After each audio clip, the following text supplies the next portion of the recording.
the wisest person I ever met in my life, a third grade dropout. Wisest and dropout in the same sentence is rather oxymoronic, like jumbo shrimp.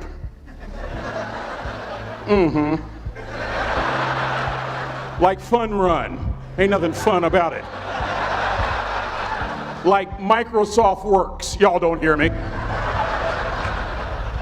I used to say like country music, but I've lived in Texas so long, I love country music now. I hunt, I fish, I have cowboy boots and y'all, I'm a black-neck redneck. Do you hear what I'm saying to you? No longer oxymoronic for me to say country music. And it's not oxymoronic for me to say third grade and dropout. That third grade dropout, the wisest person I ever met in my life, who taught me to combine knowledge and wisdom to make an impact, was my father. A simple cook. Wisest man I ever met in my life. Just a simple cook. Left school in the third grade to help out on the family farm, but just because he left school doesn't mean his education stopped. Mark Twain once said, "I've never allowed my schooling to get in the way of my education." My father taught himself how to read, taught himself how to write, decided in the midst of Jim Crowism, as America was breathing the last gasp of the Civil War, my father decided he was going to stand and be a man. Not a black man, not a brown man, not a white man, but a man. He literally challenged himself to be the best that he could all the days of his life. I have 4 degrees. My brother is a judge. We're not the smartest ones in our family. It's a third grade dropout daddy. A third grade dropout daddy who was quoting Michelangelo, saying to us, "Boys, I won't have a problem if you aim high and miss, but I'm gonna have a real issue if you aim low and hit." A country mother quoting Henry Ford, saying, "If you think you can or if you think you can't, you're right." I learned that from a third grade drop. Simple lessons. Lessons like these. Son, you'd rather be an hour early than a minute late. We never knew what time it was at my house because the clocks were always ahead. My mother said for nearly 30 years my father left the house at 3:45 in the morning. One day she asked him, "Why, Daddy?" He said, "Maybe one of my boys will catch me in the act of excellence. I want to share 2 things with you. Aristotle said you are what you repeatedly do. Therefore, excellence ought to be a habit, not an act." Don't ever forget that. I know you're tough, but always remember to be kind. Always. Don't ever forget that. Never embarrass mama. Yeah. If mama ain't happy, ain't nobody happy. If daddy ain't happy, don't nobody care. But you know, I'm trying to tell you. Next lesson. Lesson from a cook over there in the galley. Son, make sure your servant's towel is bigger than your ego. Ego is the anesthesia that deadens the pain of stupidity. Y'all might have a relative in mind you want to send that to. Let me say it again. Ego is the anesthesia that deadens the pain of stupidity. Pride is the burden of a foolish person. John Wooden coached basketball at UCLA for a living, but his calling was to impact people. And with all those national championships, guess what he was found doing in the middle of the week? Going into the cupboard, grabbing a broom, and sweeping his own gym floor. You want to make an impact? Find your broom. Every day of your life, you find your broom. You grow your influence that way. That way you're attracting people so that you can impact them. Final lesson. Son, if you're going to do a job, do it right. I've always been told how average I can be. Always been criticized about being average. But I want to tell you something. I stand here before you, before all of these people, not listening to those words, but telling myself every single day to shoot for the stars, to be the best that I can be. Good enough isn't good enough if it can be better, and better isn't good enough if it can be best. Let me close with a very personal story that I think will bring all this into focus. Wisdom will come to you in the unlikeliest of sources, a lot of times through failure. When you hit rock bottom, remember this. While you're struggling, rock bottom can also be a great foundation on which to build and on which to grow. I'm not worried that you'll be successful. I'm worried that you won't fail from time to time.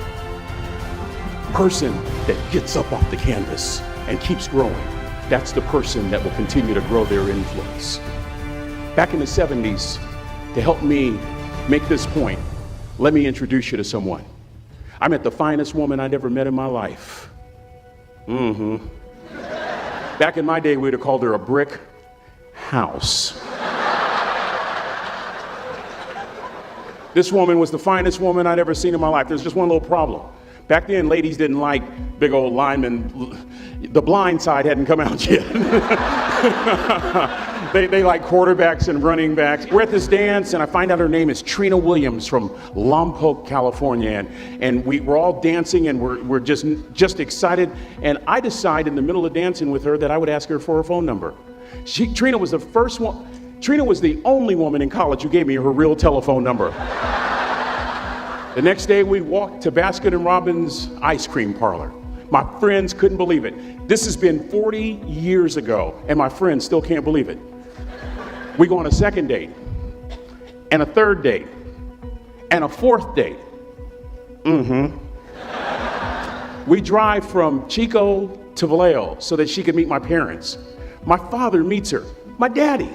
My hero, he meets her, pulls me to the side and says, "Is she psycho?" But anyway, we go together for a year, 2 years, 3 years, 4 years. By now, Trina's a senior in college. I'm still a freshman, but I'm working some things out. I'm so glad I graduated in 4 terms. Nixon, Ford, Carter, Reagan. So now it's time to propose. So I talk to her girlfriends, and it's California, it's in the 70s, so it has to be outside. You have to have a candle, and you have to have, some chocolate. And listen, I'm from the hood. I had a bottle of Boone's Farm wine. That's what I had. She said yes. That was the key. I married the most beautiful woman I'd ever seen in my life. Y'all ever been to a wedding, and even before the wedding starts, you hear this? How in the world? And it was coming from my side of the family.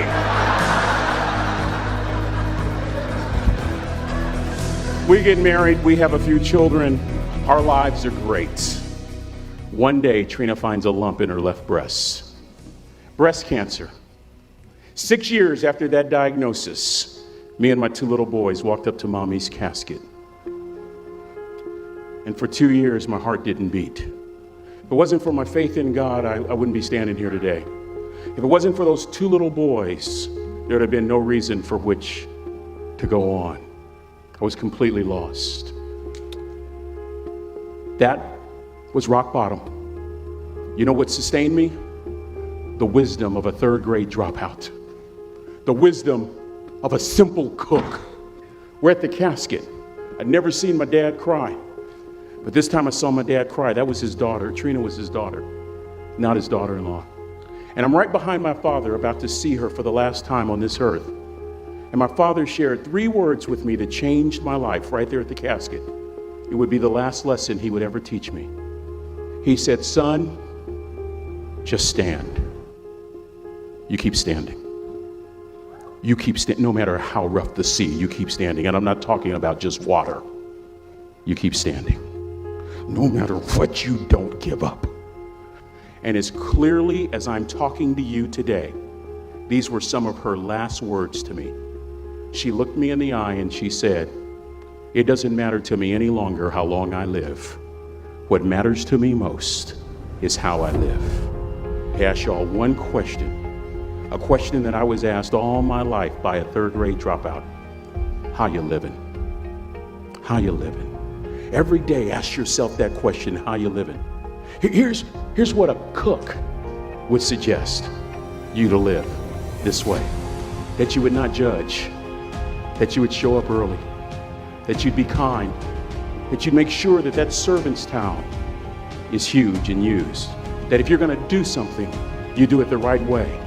That cook would tell you this, that it's never wrong to do the right thing, that how you do anything is how you do everything. And in that way, you will grow your influence to make an impact. In that way, you will honor all those who have gone before you, who have invested in you. Look in those unlikeliest places for wisdom. Enhance your life every day by seeking that wisdom and asking yourself every night, how am I living? May God richly bless y'all. Thank you for having me.